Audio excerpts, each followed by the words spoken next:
Hello everyone, welcome to Dakshina e-classroom program. So up to last class we discussed about uniformly accelerated motion.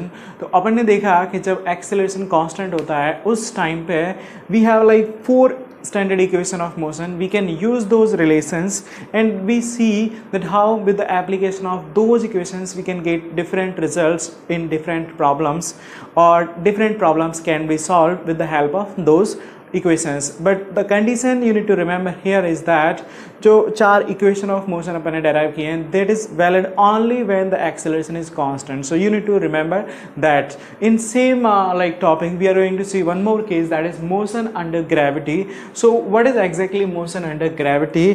तो gravity अपन बोलते हैं basically gravity is basically acceleration produced by gravitational force of earth. Is it acceleration produced by gravitational force due to earth. Actually में जो अर्थ का gravitational force होता है उसको अपन gravity बोलते हैं, बट यहाँ जो अपन मेनली डील करने वाले हैं वो हमें उसका एक्सेलरेशन से मतलब है. So that's why I am writing it here. Mainly it's concern for acceleration produced by gravitational force due to earth. तो उसका जो वैल्यू रहता है and that we write it's g, because you know actually earth it attract any other body which is having some mass by some force that we write normally mg if it is nearby earth surface. एक gravitation chapter भी है अपने पास, आगे देखेंगे अपन तो कि कब different situation में वो हमेशा mg ही नहीं रहता, कभी अलग भी हो जाता है. तो कब क्या होता है वो अपन आगे देखेंगे.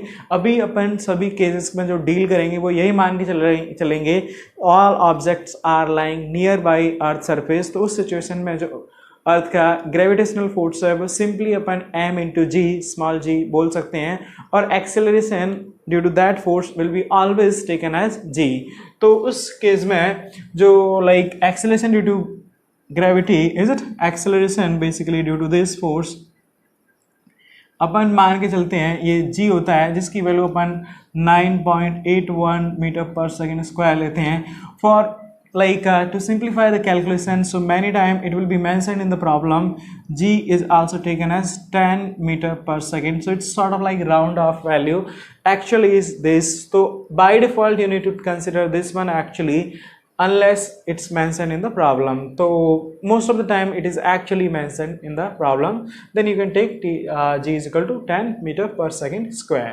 तो सिंपल सा इसमें कुछ नहीं है लाइक इन दिस केस कि जो अभी अपन ने लाइक इक्वेशन पढ़े थे v is equal to u plus at. Now in this case motion under gravity, simply here a is replaced by g with proper sign. Remember that. Sign कैसे decide करते हैं वो भी आपको last to last like class में अपन ने explain किया था कि how we take the sign. So in this case if I am replacing a by g then all the equations can be basically, so first relation v will be u plus, instead of g I am taking right now plus sign. Depending on the problem I will be like taking it different. So similarly second equation s will be ut plus half gt square, is it, and so on. Third v square minus u square is equal to 2gs, and fourth equation as nth is equal to u plus g by 2 into 2n minus 1.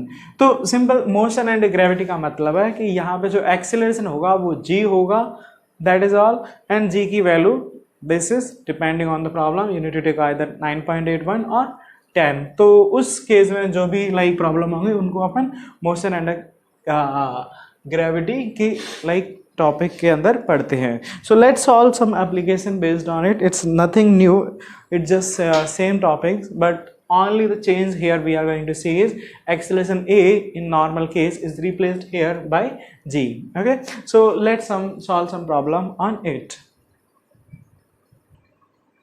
Okay, so here we are given one problem. If ball is thrown upward from top of tower of height 40 meter with a velocity of 10 meter per second, find the time when it will strike the ground. तो यहाँ पर क्या है अपने पास, basically question को थोड़ा अच्छे से समझते हैं. एक अपने पास टावर है basically. Okay, so this tower of height, it's height is 40 metre from top of tower. तो यहां से अपन एक बॉल को थ्रो कर रहे हैं upward with initial velocity 10 metre per second. Right, this is the situation. And acceleration, देखो ball को जब ऊपर थ्रो करेंगे तो बॉल पर फोर्स कौन सा लगेगा, that will be gravitational force by earth. तो इसीलिए एक्सीलरेशन क्या आएगा, acceleration due to gravity, and that is equal to g. तो ये समझ सकते हैं, this is the problem under motion under gravity actually. तो यहाँ पे अपन डेफिनेटली बोल सकते हैं कि जो ए होगा वो अपना जी होगा. अब नाउ देखो इस तरह के प्रॉब्लम, ये प्रॉब्लम तो आसान है, but here there is something important. You need to learn the sign convention application properly and how exactly to solve. So just focus on the approach.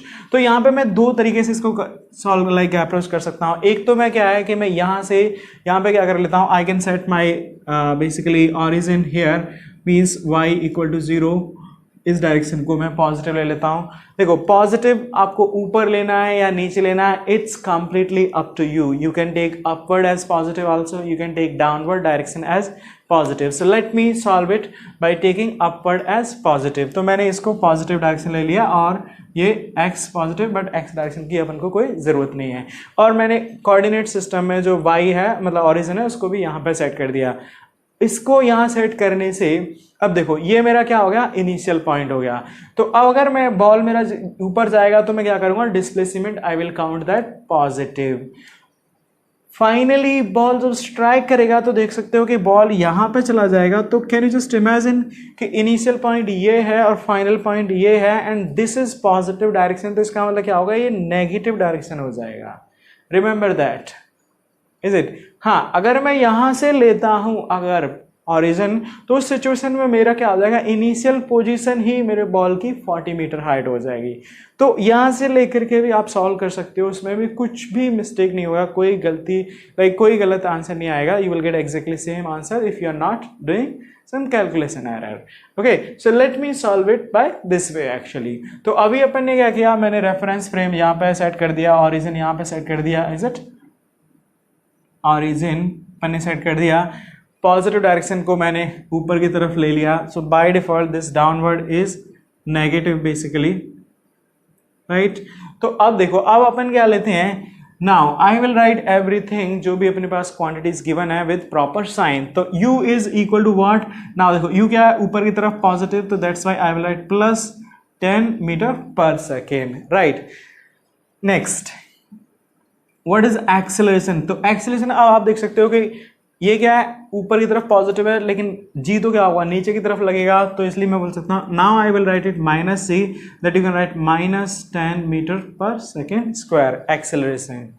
और फाइनली जो अब जब बॉल अपने को, क्योंकि बात कब की जा रही है, जब बॉल ग्राउंड को स्ट्राइक कर जाएगी.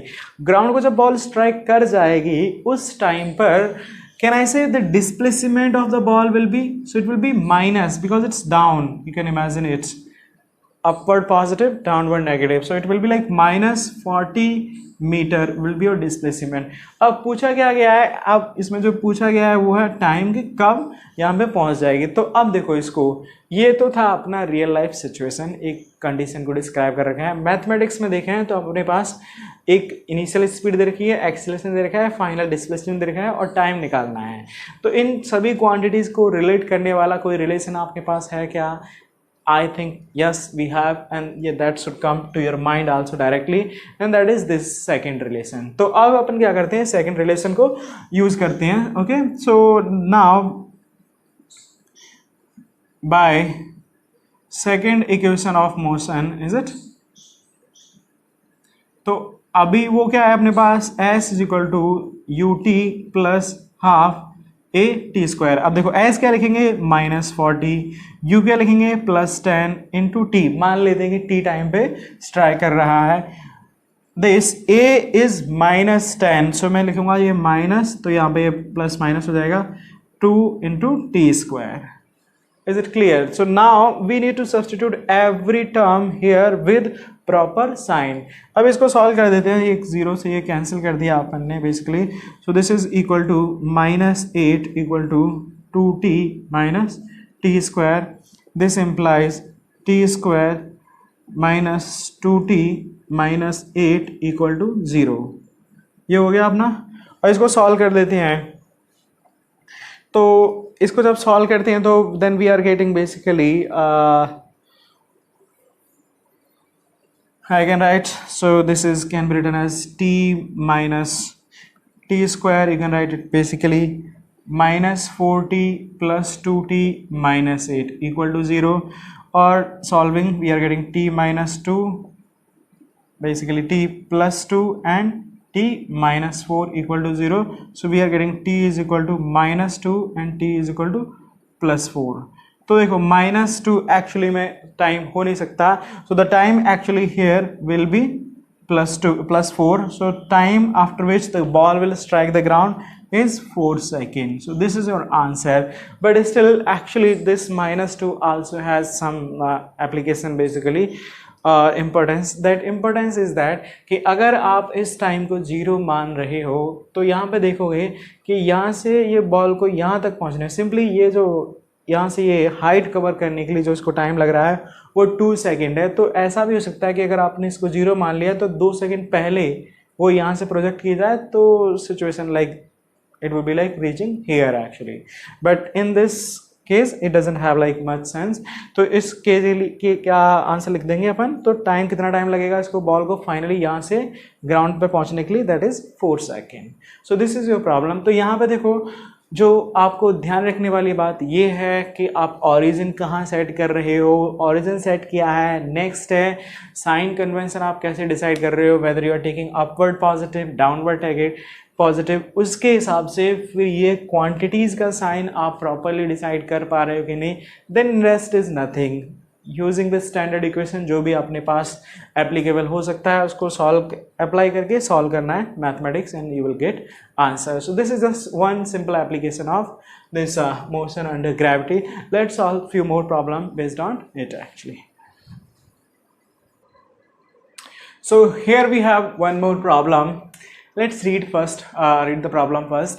So particle is dropped from height of 100 meter and another particle is projected vertically upward with velocity 50 meter per second from ground along same line.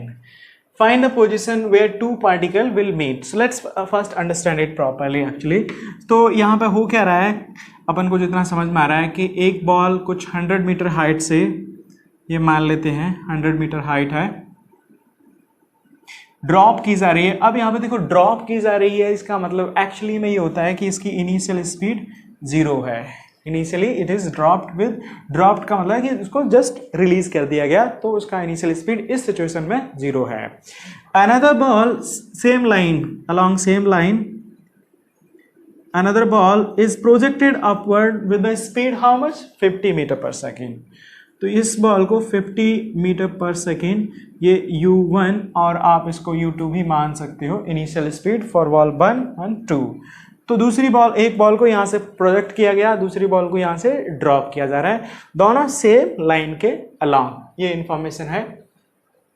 और देखा जाए तो ये सब कहाँ हो रहा है, like everything is happening by default on the earth और even it's mention g is equal to 10, ये लेना है. तो यहाँ पे क्या हो रहा है, जो दोनों बॉल्स पे फोर्स लगेगा वो क्या होगा, g होगा. और आई think you can easily understand here. Imagine कि इस बॉल ये ऊपर जाएगी लेकिन इस पर भी g डाउनवर्ड लगेगा, ये बॉल नीचे जाएगी और इस पर भी g डाउनवर्ड ही लगेगा.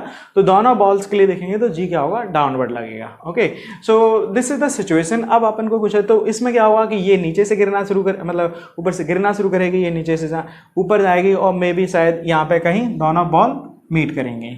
तो वो अपन को ये हाइट ही पूछी गई है कि बेसिकली कितनी हाइट पे, वाई हाइट पे ये दोनों बॉल मिलेंगी. तो देखो लॉजिकली देखा जाए तो आई थिंक लाइक अभी जब प्रॉब्लम आपको एक बार क्लियर हो गया है तो आपको अप्रोच भी माइंड में समझ में आ रहा होगा कि कैसे कर सकते हैं. अपन ये देख लेते हैं कि ये इसका वाई कोऑर्डिनेट क्या है टी टाइम पे, इसका वाई कोऑर्डिनेट टी टाइम पे क्या है. अगर वाई कोऑर्डिनेट दोनों का टी टाइम पे सेम है तो लाइक उस टाइम में क्या होगा, टाइम आ जाएगा और फिर वहाँ से क्या हो जाएगा, अपन सॉल्व सब्स्टिट्यूट करके वाई कोऑर्डिनेट। दूसरी चीज़, अब यहाँ पर भी क्या करना पड़ेगा, अपन को एक रेफरेंस लाइन और बेसिकली साइन कन्वेंशन यूज करना पड़ेगा। सो इज इट लाइक कि अपन इसके लिए दूसरा डाउनवर्ड साइन कन्वेंशन, इसके लिए अपवर्ड साइन कन्वेंशन, देखो हकीकत तो ये है कि आप वो भी यूज़ कर सकते हो, बट चीज़ें थोड़ी सी लेंदी होंगी, आपको अलग से इसके लिए ध्यान रखना पड़ेगा, अलग से इसके लिए ध्यान रखना पड़ेगा, and that will not be like basically easy.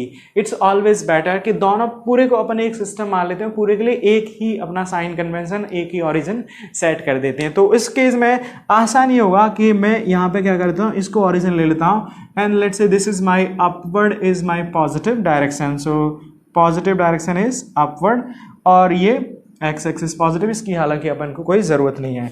मैंने इसको ओरिजिन सेट कर दिया है, ये मेरा ओरिजिन 0,0। तो अब देखो इसको मैं बॉल 1 ले लेता हूँ और ये मेरा बॉल 2 है, सही है ना। तो अभी क्या होगा, इनिशियली फॉर बॉल 1 के लिए देखें तो अभी क्या हो रहा है, देखो सब कुछ अपन देखते हैं। तो इनिशियल वेलोसिटी क्या है u1 की, 50 मीटर पर सेकेंड, पॉजिटिव और negative, upward positive, so it's positive. Acceleration a क्या होगा इसके लिए, a1, so I think you must be understanding that कि ये बॉल ऊपर जाएगी तब इस पर भी g तो नीचे ही लगेगा, so it will be -g and that is -10 metre per second square, acceleration of this second ball. Okay, मान लेते हैं कि t टाइम पे वो मिल रही है, ये अपन मानेंगे, तो यहाँ पे y कोऑर्डिनेट पे मिल रहे हैं, है ना, t टाइम पे, और इसमें क्या दे रखा है, तो u v और time t, is it, let ball meet at time t, है ना। तो उस सिचुएशन में इसका जो y कोऑर्डिनेट कितनी हाइट ट्रेवल कर चुका होगा, तो वो अपन क्या लिख सकते हैं, y इनिशियल कोऑर्डिनेट इसका कितना है, 0, तो मैं लिख सकता हूँ initial velocity this is equal to ut y0 plus ut plus half at square. इसको रखता हूँ तो ये y1 कितना आ जाएगा, बेसिकली y कोऑर्डिनेट बॉल 1 का, सो दिस इज y इनिशियल 0 है इसका कोऑर्डिनेट, क्योंकि ओरिजिन से स्टार्ट हो रहा है, u कितना है 50 and this is plus t and a क्या है यहाँ पे minus, so that's why I will substitute -10/2 into t square. तो ये सॉल्व होकर के आता है अपने पास 50t माइनस 5t स्क्वायर, तो ये क्या आ गया y1। तो मतलब t टाइम पे जो बॉल 1 का हाइट होगा, y कोऑर्डिनेट होगा, that is given by this. अब देखो बॉल 2 के लिए जब अपन देखते हैं फॉर बॉल 2, तो देखो 2 के लिए देखो तो पहली तो इसका जो y कोऑर्डिनेट है इनिशियल y02, मैं अगर लिखता हूं, या initial position of ball 2 is it, तो वो क्या है, देखो y इनिशियल क्या है, can you just understand, this is the y initial and that is equal to how much, 100 meters. So y initial, let me write it, y02, this is 100 meter.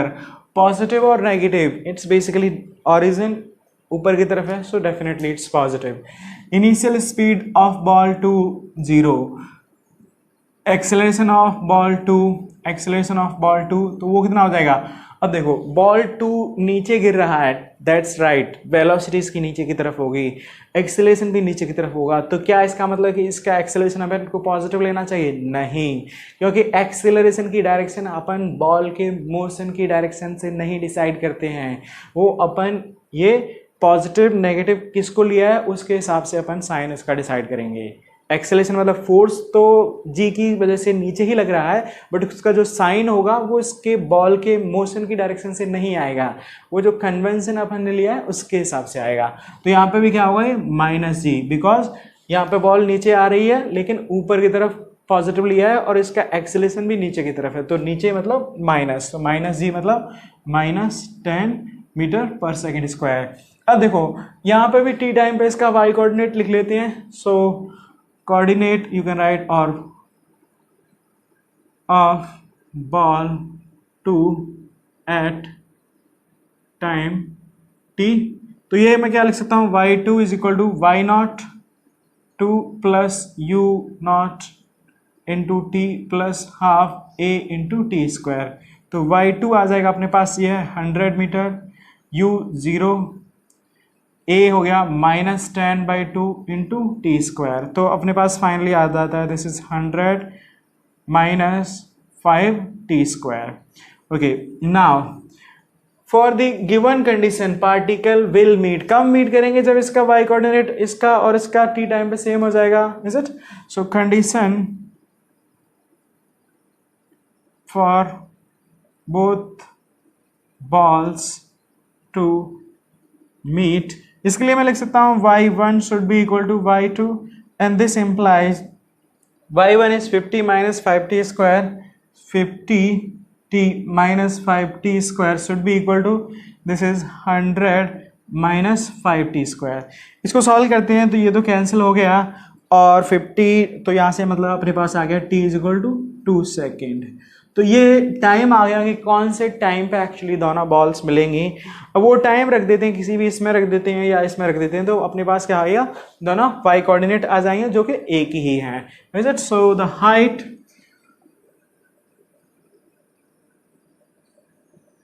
Is it at which balls will meet, तो वो आप कहीं से भी निकाल सकते हो, y1 equal to y2 equal to, मैं किसी भी तो यहाँ पे भी रख देता हूँ, तो ये कितना आ जाएगा 100 minus 5 into 4 that is equal to 100 minus 20 that is equal to 80 metre. तो y अपना हाइट आ गया। So balls will meet at height of 80 metre. तो this is your problem actually. So थोड़ा सा यहाँ पे मतलब क्या हो रहा है, एक साथ दो बॉल मोशन कर रहे हैं। एक तरीका आपके पास ये भी हो सकता है कि मैं इसको सेपरेटली डील करूँ, एक फ्रेम में, इसको दूसरे फ्रेम में, यस आंसर आपका उससे भी आ जाएगा, but that will be like वहाँ पे थोड़ा सा आपको साइन का एडिशनली ध्यान रखना पड़ेगा, गलत वो भी नहीं है। दिस इज ईजियर वन कि आपने दोनों के लिए एक ही फ्रेम डिफाइन कर दिया, एक ही sign convention, and then we are going this way actually. So this is one of the application of basically that motion under gravity. Let's continue with more application here. Okay, so here we have one more problem. A particle is dropped from a tower and it is found that it traveled 45 meters in the last second of its journey. Find the height of the tower. Let's understand the problem more clearly. तो यहाँ पे हो क्या रहा है कि अपने पास एक मान लेते हैं टावर है, राइट, कुछ इसका हाइट है जो कि अपन को एक्चुअली में फाइंड करने के लिए पूछा गया है। तो एक पार्टिकल को यहाँ से ड्रॉप किया जा रहा है, ड्रॉप करने का मतलब होता है इनिशियल वेलोसिटी इसको 0 दी गई है and definitely it's falling under gravity, तो इसलिए अपन को g की वैल्यू 10 लेनी है, वो भी मेंशन्ड है। नाउ सी, तो अब इसमें ये कह रहा है कि it is found that it travelled 45 metre in the last second, right, but ये मेंशन नहीं है कि इसको गिरने में टोटल कितना टाइम लग रहा है, राइट। तो देखो इसका थोड़ा मतलब ये कहना चाह रहा है कि अगर मैं कहता हूं जैसे इसको गिरने में पूरा लेट मी से कि टी टाइम लग रहा है और टी को मैं बोल सकता हूँ लेट से n सेकंड लग रहे हैं, n को जस्ट एग्जांपल के लिए मैं बोल सकता हूँ, हो सकता है इसको 10 सेकंड लग रहे हैं हम। तो इसका मतलब क्या हो रहा है, लास्ट सेकंड का मतलब क्या है कि जो लास्ट सेकंड क्या होगी, अगर टोटल ड्यूरेशन इसका गिरने का 10 सेकंड है तो लास्ट सेकंड कौन सी वाली होगी, 10th सेकंड विल बी, 10वीं सेकंड आपकी लास्ट सेकंड होगी। तो मतलब ये होता है कि बेसिकली यहाँ पे वो 9 सेकंड उसको हो चुके हैं और फाइनली 10 सेकंड में वो गिर रहा है। तो ये जो 10th सेकंड होगा basically, this is just for one case I am considering, I don't know कि यहाँ पे टाइम कितना आएगा, वो अभी अपन कैलकुलेट करेंगे। मैं जस्ट समझाने के लिए आपको ये ले लिया कि मान के चलता हूँ कि ये जो है 10 सेकंड इसको टोटल लग रहे हैं, मान लेते हैं, अज्यूम, है ना। तो उस सिचुएशन में जो ये कहना चाह रहा है इसका मतलब ये हो रहा है कि यहाँ पे क्या हो रहा है, वो 9 सेकंड में यहाँ पहुँच जाएगा, 10 सेकंड में फाइनली ग्राउंड पहुँच जाएगा। तो 1 सेकंड जो ड्यूरेशन होगा, this is the 10th second duration और ये लास्ट सेकंड भी है।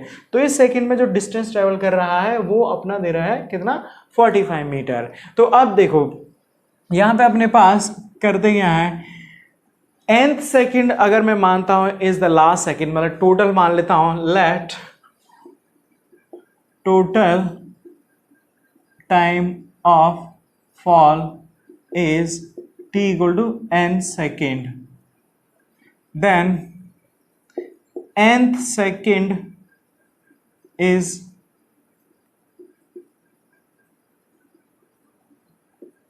the last second, right.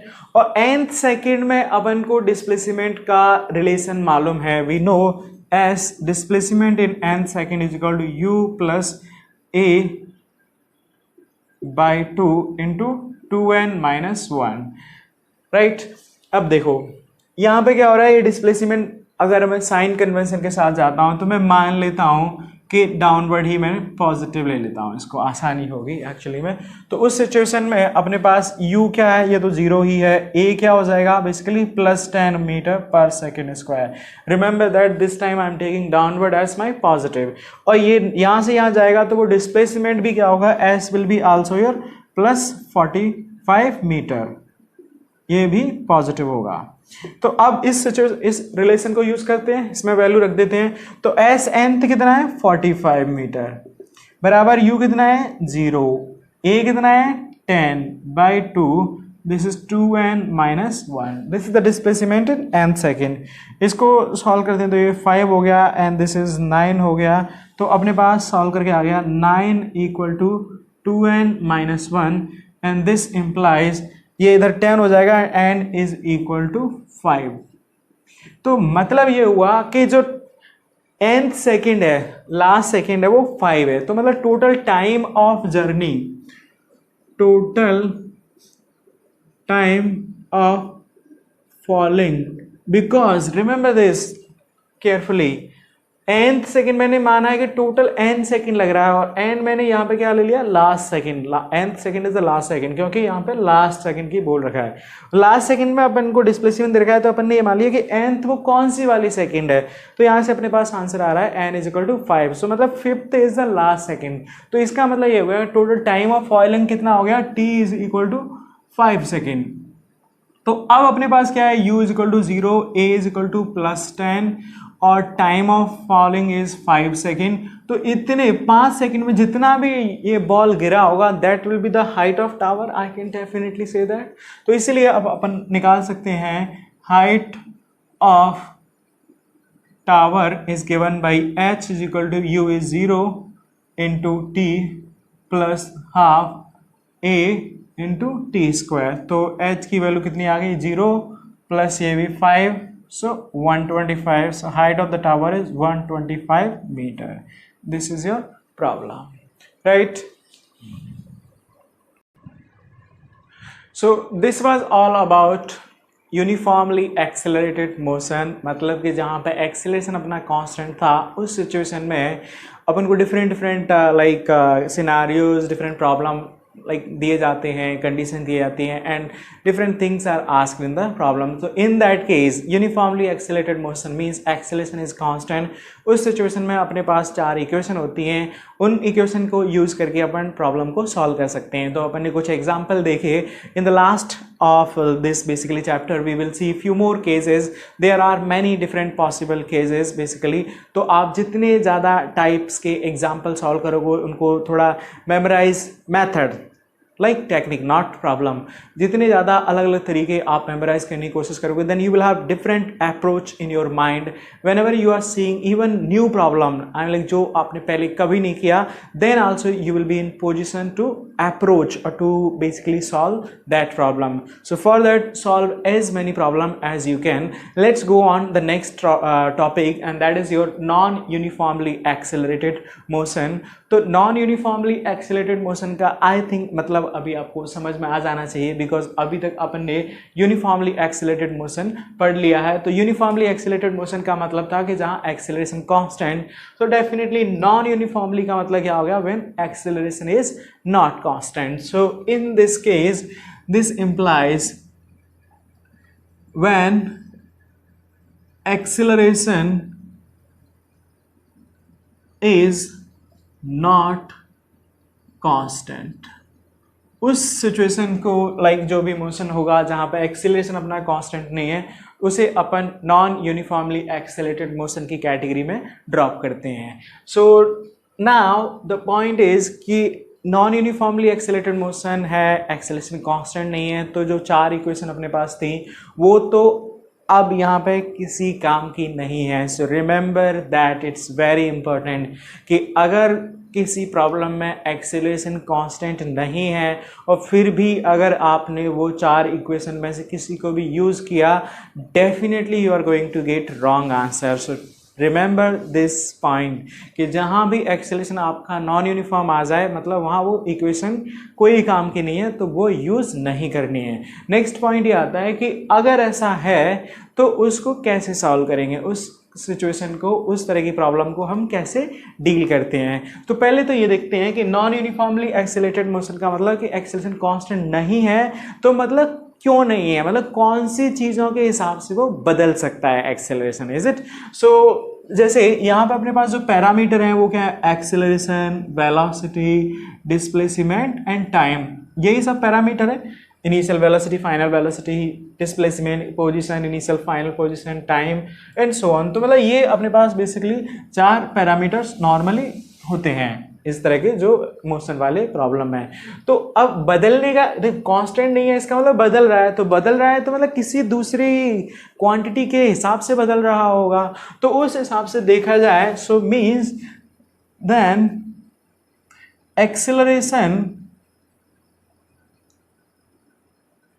may be varying with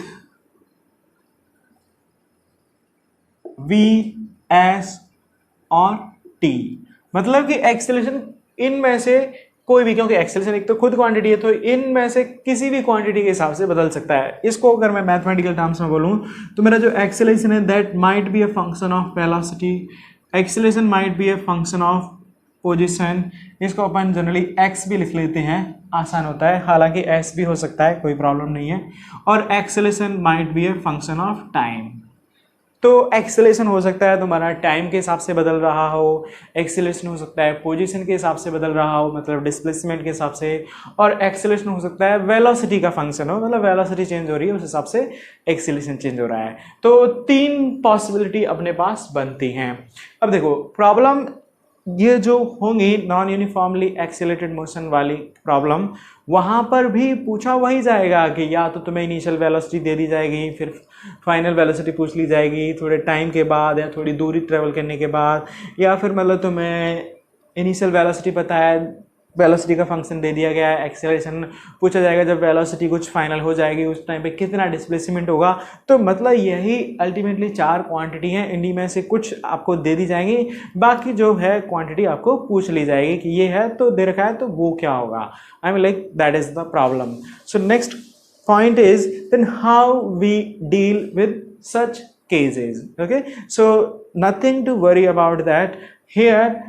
Remember that whenever something is varying continuously, is it like acceleration is varying function of velocity, position, displacement और time, then जब चीज़ें variable होती हैं, constant नहीं होती हैं, in that case we have 2 tools basically.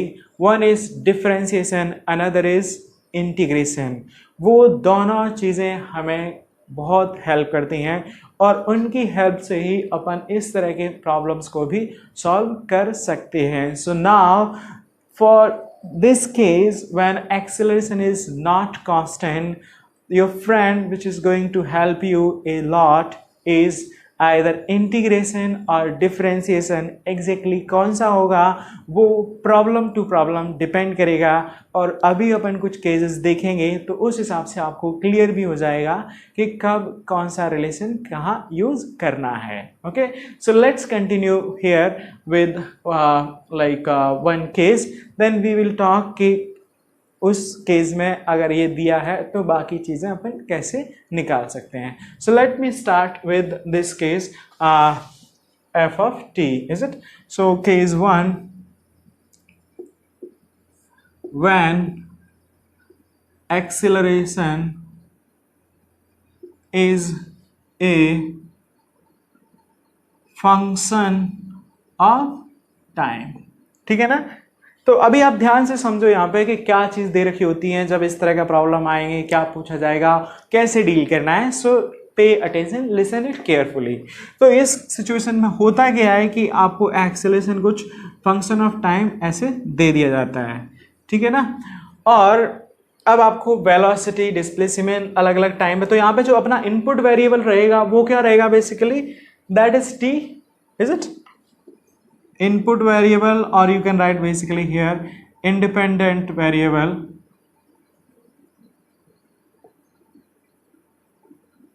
तो वो क्या है अपने पास टी। तो नॉर्मली अपन को generally, not always, take care that, generally आपको दिया जाएगा कि टी टाइम पे मतलब एक्सेलरेशन इस हिसाब से बदल रहा है, तो अब आपको पूछ लिया जाएगा कि टी नॉट टाइम पे वेलोसिटी कितनी होगी, डिस्टेंस कितना होगा, डिस्प्लेसमेंट कितना होगा, वगैरह वगैरह। तो ये सब सिचुएशन यहाँ पे अपन को डील करनी है। तो अब कैसे डील करेंगे, तो अब अपन देखते हैं कि एक्सेलरेशन का टाइम से कहीं कोई रिलेशन अपने पास आता है क्या, राइट जो डिफरेंशिएशन या इंटीग्रेशन वगैरह की फॉर्म में रिलेट करता हो, वो अपन को सोचना पड़ेगा। और वो रिलेशन अपन देख चुके हैं, that acceleration is equal to what, slope of VT graph. So acceleration is equivalent to this, related to this dv by dt।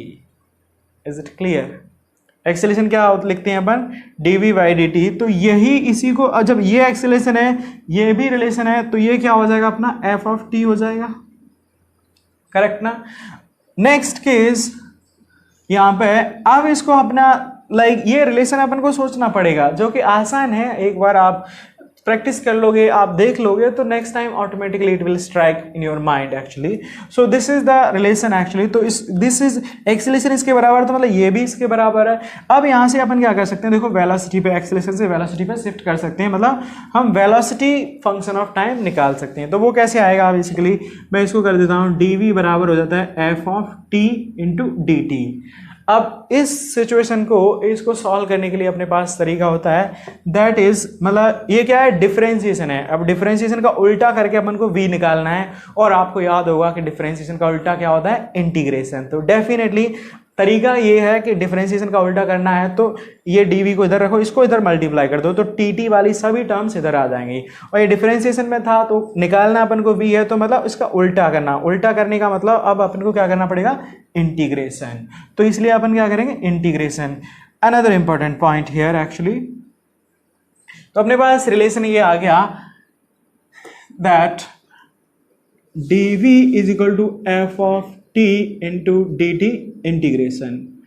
अब यहाँ पे क्या हो रहा है एक्चुअली में, टाइम की अपन को वैल्यू दी जाएगी कि हाँ इतने टाइम पे और इतने टाइम पे ये कुछ, मतलब आपको याद हो तो डेफिनेट इंटीग्रल यहाँ पे काम आता है। जस्ट एक्सप्रेशन अगर आपको निकालना है वेलोसिटी फंक्शन ऑफ टाइम, तो वो तो यहाँ से आप सॉल्व करके f ऑफ t प्लस सी निकाल दोगे।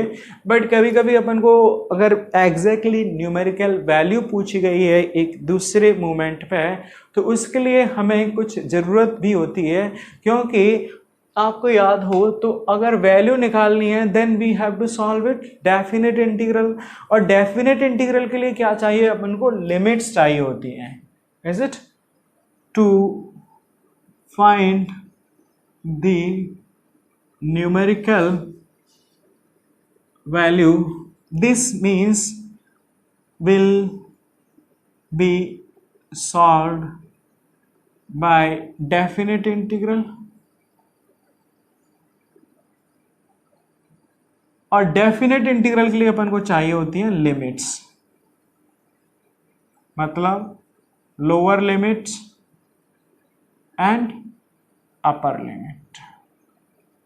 तो उसके लिए लिमिट का मतलब यहां पर है कि कंडीशन। तो अगर मैं ये बोल देता हूं कि t is equal to zero पे t जीरो से स्टार्ट हो रहा है, और उस टाइम पे इनिशियल वेलोसिटी कुछ मान के चलो u दे रखी थी, तो अब ये सीधे सीधे लिमिट आ जाती है बेसिकली, राइट ना। और दूसरे टाइम पे ये v आपको पूछा गया है, तो अब अपन उसको क्या कर लेंगे, v रख लेंगे यहाँ पे, राइट।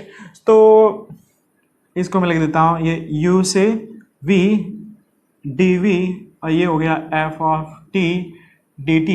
कहाँ से, 0 टू t भी लिख सकते हो और t नॉट से t भी लिख सकते हो। तो इस हिसाब से अब अपने पास क्या हो गया, इस टाइम पे ये लिमिट अपन को पता है, इस टाइम पे ये अपन को पूछी गई है, इसको सॉल्व करेंगे। डेफिनेट इंटीग्रल है, अपन को सॉल्व करना आता है, depending on this function is provided. तो यहाँ से अपने पास क्या आ जाएगा, सॉल्व करके जो वेलोसिटी है v, that you will get some f of t, इसका इंटीग्रेशन सॉल्व करके f of t plus u, तो ये अपने पास क्या आ गया, वेलोसिटी आ गया फंक्शन ऑफ टाइम। यहाँ पे टाइम की वैल्यू रख देंगे तो वो अपन को एग्जैक्टली उस टाइम पे वेलोसिटी मिल जाएगा।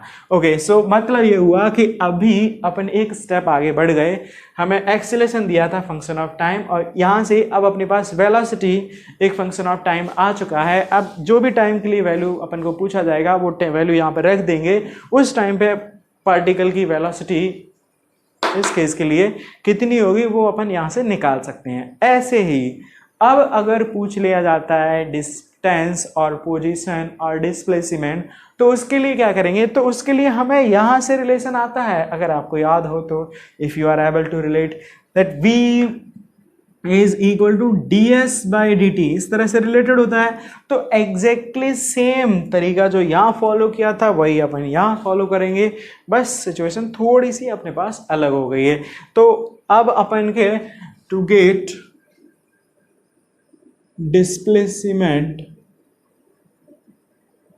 है ना, तो उसके लिए क्या करेंगे, अब अपन वेलोसिटी जो कि फंक्शन ऑफ टाइम दे रखा है F of t plus you, इसको मैं क्या लिखूंगा, ds बाई डी टी। और फिर से ये क्या है, अभी अपना डिफरेंशियल है, चाहिए अपन को s, तो मतलब उल्टा जाना है, तो मतलब क्या हुआ, इंटीग्रेशन करना पड़ेगा। तो इसको रीअरेंज कर देते हैं, इसको मल्टीप्लाई कर देते इधर, तो ds बराबर capital f t plus u this whole multiplied by d t. Next integration, फिर से वही कि अगर आपको जनरल फंक्शन चाहिए तो वो आप यहाँ से प्लस सी सॉल्व करके निकाल सकते हो। जब आपको एग्जैक्टली न्यूमेरिकल वैल्यू चाहिए then we need limits also, तो वो भी आपको प्रॉब्लम में दी जाती हैं। अभी अपन प्रॉब्लम सॉल्व करेंगे then it will be more clear to everyone. तो यहाँ पर भी क्या हुआ कि t इज इक्वल टू 0 पे आपको दे दिया जाएगा, ये कुछ s0 पर खड़ा था बॉडी आपका पार्टिकल, और t टाइम पे कहाँ होगा ये आपको पूछा गया है। तो अभी अपने पास लिमिट आ गई, ये अपने पास एक्सप्रेशन आ गया, इसको सॉल्व कर देंगे कुछ जो भी है, तो सॉल्व करके अपने पास फाइनली क्या होगा, वी विल गेट s। मैं मान लेता हूँ कि इसको सॉल्व करने के बाद कुछ नया h ऑफ t फंक्शन आ जाएगा, राइट, प्लस s0। तो अभी ये क्या आ गया, डिस्प्लेसमेंट फंक्शन ऑफ टाइम आ गया प्लस s0। अब इसमें क्या करेंगे, हम टाइम की वैल्यू रख देंगे, तो उस टाइम पे अपना डिस्प्लेसमेंट क्या होगा, वो अपना यहाँ से एग्जैक्टली आ जाएगा। सो this is the approach, actually यही अप्रोच अपन को बाकी के लिए भी फॉलो करनी रहेगी, वो भी अपन आगे देखते हैं। So I hope this should be clear, let me explain you this part again.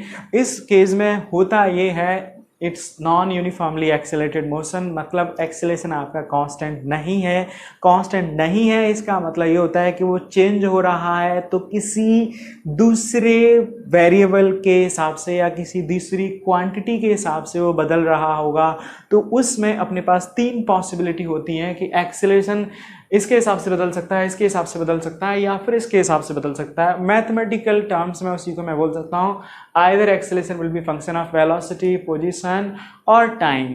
तो अगर कोई सा भी केस इनमें से दे रखा है तो उसको हमें कैसे डील करना है, उसके लिए अभी अपन ने एक केस डिस्कस कर लिया कि जब एक्सेलरेशन आपका फंक्शन ऑफ टाइम दे रखा है, उस केस में आपको कैसे किसी भी टाइम पर वेलोसिटी या पोजीशन निकाली जा सकती है। उसका तरीका ये था कि this is the condition given to us.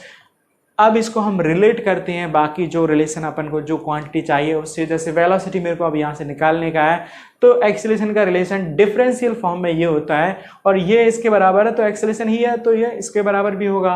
अब प्रॉब्लम ये आ गया कि ये डिफरेंशिएशन में इससे रिलेटेड है, लेकिन अपन को चाहिए ये, तो मतलब डिफरेंशिएशन को हटाना है, तो उसका तरीका होता है कि उसका उल्टा कर देते हैं। दैट मीन्स डिफरेंशिएशन का उल्टा हो गया अपना इंटीग्रेशन, तो ये अपने पास सॉल्व करके आ जाता है।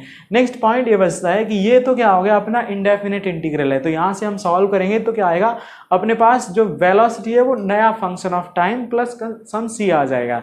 लेकिन तो अगर आपको कभी न्यूमेरिकल वैल्यू एग्जैक्टली पूछी गई है तो उसके लिए अपन को क्या करना पड़ेगा, इस डेफिनेट इंटीग्रल को इंडेफिनिट इंटीग्रल को डेफिनेट इंटीग्रल में कन्वर्ट करना होगा। उसका मतलब ये रहता है कि हमें अल्टीमेटली लिमिट्स चाहिए। लिमिट्स होती हैं कि कुछ वैल्यू कि आपको t फंक्शन वेरिएबल है यहाँ पे, तो इस दे दिया जाए कि t नॉट पे या इनिशियल टाइम पे ये इतना था, दूसरे टाइम पर रिलेशन अपन निकाल सकते हैं। तो जो भी टाइम इसमें पूछा जाएगा वो जब रिलेशन आ जाएगा यहाँ से, तो इसमें टाइम की वैल्यू रख देंगे तो उसके हिसाब से अपने पास उस टाइम पे वेलोसिटी आ जाती है। तो ये अपन ने लिमिट, तो इसको सॉल्व करके ये आ जाएगा। ऐसे जब यहाँ से वेलोसिटी आ गया टाइम के रिलेशन में, फंक्शन में, तो उसको फिर से अपन इंटीग्रेशन से जाते हैं और अपने पास एक डिस्प्लेसमेंट का रिलेशन भी आ जाता है। तो ये है तरीके, इसमें कुछ खास ज़्यादा याद करने वाली चीज़ें नहीं है, बस आपको अप्रोच याद करनी है कि इस तरह की चीज़ों में कैसे डील करना है, कौन सी चीज़ को कैसे किससे रिलेट करना है। तो वो आपको जो आपकी ज़रूरत है प्रॉब्लम के हिसाब से, उस हिसाब से आपको चलना होगा। So let's solve some problem on it, तो आपको चीज़ें और अच्छे से क्लियर हो जाएंगी। So let me erase it first. So let's see next application of this case 1। तो वहाँ पर था अपना acceleration given as function of time. Problem consider कर लेते हैं। तो पहले समझोगे इसमें प्रॉब्लम भी कैसे दिया जाएगा। तो जैसे एग्जांपल के लिए प्रॉब्लम दिया जाएगा कि एक्सेलेरेशन किसी पार्टिकल का 60 मतलब टाइम के हिसाब से, ये सिंपल केस अपन कंसीडर कर रहे हैं so that you can easily understand it and it's easy to solve. तो जैसे ये एग्जांपल हो गया, तो ये क्या हो गया, 60 इज ए ft। तो ये सिचुएशन दे रखी है कि एक्सेलेरेशन अपना क्या हो रहा है, यहाँ पे टाइम के हिसाब से बदल रहा है। यहाँ पे जो लिमिट चाहिए, लिमिट के लिए जो कंडीशन है वो अपन को ऐसे दे रखी होती है कि t इज इक्वल टू 0 पे, जैसे मैंने दे दिया part t is equal to 0 पे इनिशियल वेलोसिटी 0 है और t इज इक्वल टू 0 पर ही जो पोजीशन है पार्टिकल की वो लेट्स से 10 मीटर से स्टार्ट हो रहा है। तो ये हो गई अपनी बाउंड्री कंडीशन और you can call them limit also actually. तो अब तुम्हें पूछा गया है find velocity function of time, find position function of time. तो पहले तो ये फंक्शन निकालने हैं, फिर आपको पूछा गया velocity at t is equal to 2 second कितनी होगी और displacement at t is equal to 3 second कितना होगा। तो फिर हमें ये निकालना है, right. So this is your problem. तो ये सब डाटा अपन को दिया जाएगा, you don't have to worry about it. हाँ, sometime it will not be given in this form, कभी कभी ये आपको लैंग्वेज की टर्म्स में दिया जाएगा कि ऐसा ऐसा सिचुएशन हो रहा है, गाड़ी इस तरह से दौड़ रही है वगैरह वगैरह। तो वो अपन आगे केसेस देखेंगे, उस हिसाब से you will be like able to deal with that part. So now this is the case like problem based on where acceleration is varying with time. You can see it here, acceleration is not constant। तो अभी देखते हैं इसको solve कैसे करना है। तो तरीका वही है अपने पास, सॉल्यूशन। अब अपन को क्या चाहिए, एक्सेलरेशन से पहले अपन वेलोसिटी चलते हैं। तो एक्सेलरेशन कितना दे रखा है, 60। आपको याद करने की कुछ भी जरूरत नहीं है। तो एक्सेलरेशन का अब अपन को पूछा गया v, तो v से क्या रिलेशन होता है, dv by dt। Differential form में है, हटाना है इसको, मतलब इंटीग्रेशन करना है। तो अब ये आ जाएगा अपने पास dv बराबर 60 इंटू dt इंटीग्रेशन। अब अपन को क्योंकि वैल्यू चाहिए यहाँ पे, हालांकि फंक्शन, लेकिन ये डाटा दे रखा है, मतलब लिमिट दे रखा है। तो यहाँ पे क्या है, लिमिट t की वैल्यू 0 से लिमिट 0 टू t, और ये क्या हो रहेगा, 0 पे वेलोसिटी कितनी दे रखी है, 0, और ये v। तो अब देखो इसको सॉल्व करेंगे तो dv का इंटीग्रेशन क्या होता है, v लिमिट 0 टू v, और 60 का इंटीग्रेशन क्या होगा, 6t square by 2 and limit 0 to t। तो ये सॉल्व करके कितना आ रहा है, इधर तो क्या हो जाएगा ये, this is equal to simply v minus 0, और यहाँ पे ये हो गया 3t square limit 0 to t that is equal to 3t square minus 0। तो सॉल्व करके आ गया अपने पास v function of t is equal to 3t square. देखो एक पार्ट सॉल्व हो गया अपना। अब इसमें जो पूछा गया है velocity at t is equal to 2 second, तो v एट t is equal to 2 second अपन आसानी से निकाल सकते हैं, 3 into 2 square that is equal to 12 metre per second. Is that clear? I think it's easy because here this function is easy. Depending on this function, problem might be lengthy, complex also actually. But अगर simple case अपन को पूछे जा रहे हैं तो this is the approach actually, and even in complex problem approach will not change actually. So you must keep this approach in your mind actually. So let's go for this S. तो अभी अपने पास देखो, अब यहाँ से नहीं जाने का है, ये ध्यान रखने का, अपने यहाँ से जाएंगे तो v फंक्शन ऑफ t आ गया अपने पास 3t स्क्वायर। नेक्स्ट अपन को चाहिए s, है ना। तो अब v का रिलेशन क्या होता है, ds बाई dt बराबर क्या हो जाएगा, 3t स्क्वायर। अब यहाँ पर भी फिर से ये s और ये किसमें, डिफरेंशियल फॉर्म में, यहाँ से इसको हटाना है तो मतलब इंटीग्रेशन जाना, उसका उल्टा डिफरेंशिएशन का। दिस मीन्स ds बराबर क्या हो जाएगा, 3t square into dt। Next integration limit दे रखा है अपन को 0, 0 पे कितना दे रखा है ये 10 और ये कितना है t और t पे s। तो अब इसको सॉल्व करेंगे, ds का इंटीग्रेशन कितना हो जाएगा s limit 10 to s and this is t power 3 by 3 limit 0 to t। तो ये क्या होगा 3 कैंसिल हो गया, लिमिट रखेंगे तो यहाँ पे t क्यूब माइनस 0। तो अभी अपने पास देखो ये क्या आ जाएगा s माइनस 10 बराबर t क्यूब। तो मतलब क्या हो गया s की वैल्यू कितनी आ गई t क्यूब प्लस 10। तो ये क्या आ गया अपना position as function of time यहाँ पे आ गया। अब जो पूछा गया है ये पार्ट, तो पोजीशन फंक्शन ऑफ टाइम, तो अब किसी भी टाइम पे पूछा जाए हमें क्या फर्क पड़ता है, वैल्यू रख देते हैं। तो 3 सेकंड पे तो ये कितना हो जाएगा 3 क्यूब प्लस 10 कितना आ गया 3 क्यूब कितना आ जाएगा 27 प्लस 10 इक्वल टू 37 मीटर। तो डिस्प्लेसमेंट भी आ गया अपना 3 second. So this is your problem. So I hope you should be like clear with the approach for this case when acceleration is given as function of time. Approach exactly यही रहेगा, बस यहाँ पे क्या होगा ये फंक्शन है t की जगह 6t की जगह कुछ और हो जाएगा, वहाँ पे ये इंटीग्रेशन पार्ट आपका जस्ट चेंज हो जाएगा, ये इंटीग्रेशन चेंज हो जाएगा, remaining approach will be exactly same. Okay, so this is about case 1 for non-uniformly accelerated motion and when acceleration is changing with time. Let's deal with the remaining 2 cases in the next class. Thank you. Revise the things, remember the approach. Okay, that's all.